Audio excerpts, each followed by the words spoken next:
Alright guys, welcome back to another video. Today I'm going to be discussing every possible way you can get a fruit.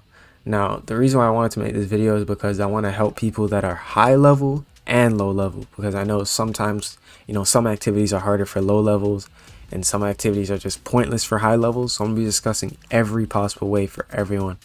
Now, there's actually 6 possible ways to get a fruit in total, and that includes PvP, notifier, ship farming, dungeons, Krakens, and Seabees. Those are the 6 ways. I'm going to be discussing every method in detail, the pros and cons, what I recommend for what levels, and stuff like that. So if you enjoy the video, be sure to like, share, and subscribe. And yeah, I'll see you guys in the methods. Alright, so first I'm going to talk about PvP. Now, the reason I want to talk about PvP is because it is easily the worst out of all the rest of the methods. Like, out of all 6, PvP is easily the worst because you have to come at top 3 or top 5 of total wins at the end of an update or week. I can't remember when the leaderboards reset, but when the leaderboards reset, you have to be top 3 or top 5.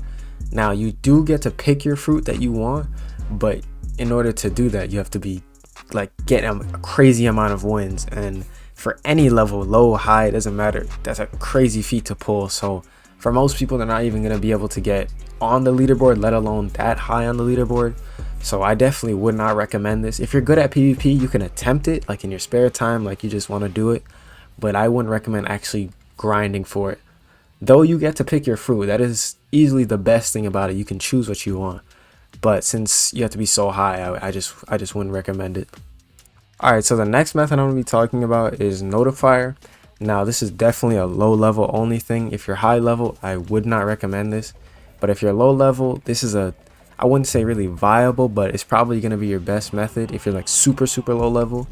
Now, the reason why I wouldn't really recommend this is because you have to wait between 1 and 4 hours when the server spawns. You have to wait an hour when a fresh server anyway, and then you have to wait another 1 hour to 4 hours in order for the fruit to spawn.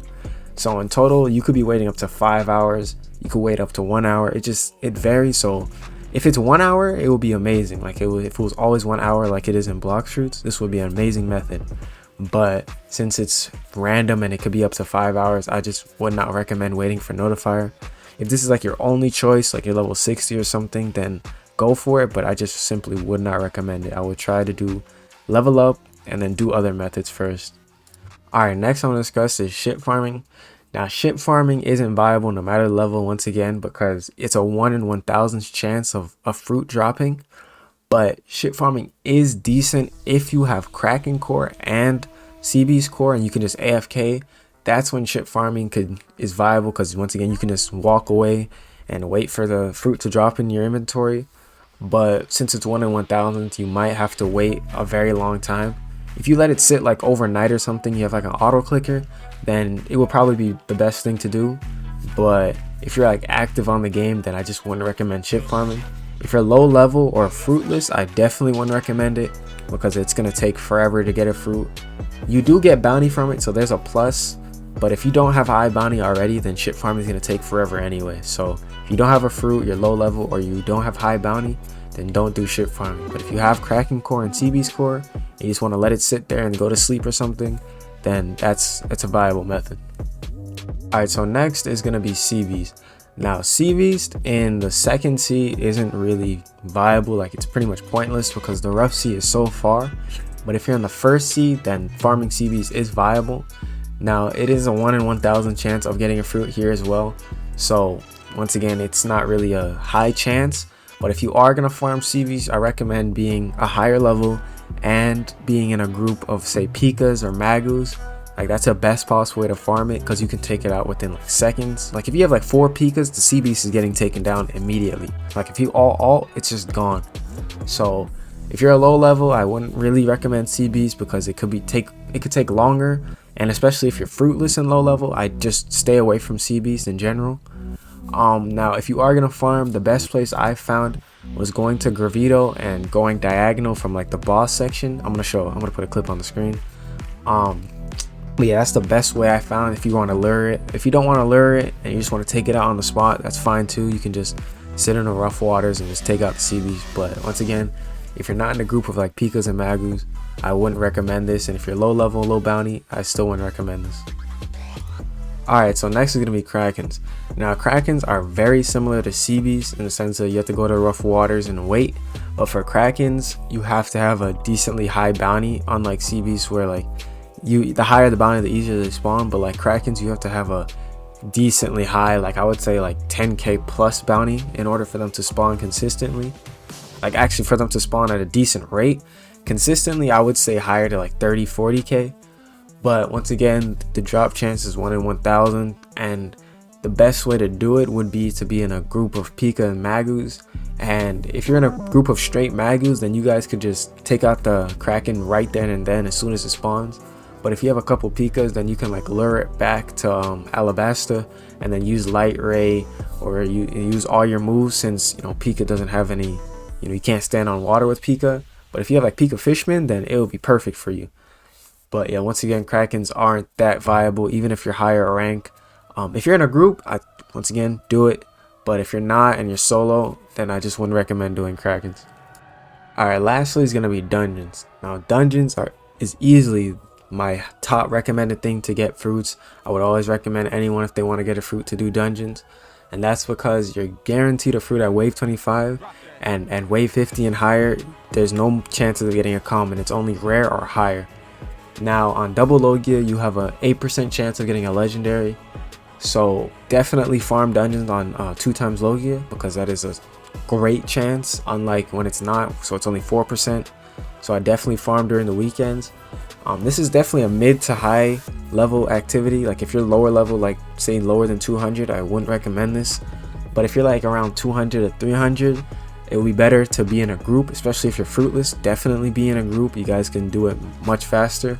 But if you're solo, I recommend being, at least max, or at least closer to max 400 and higher.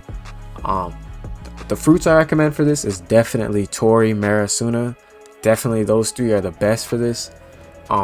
If you don't have any of those fruits and the only thing you have is like a common, then Kilo is your best method as well. Kilo is a really good fruit for dungeons.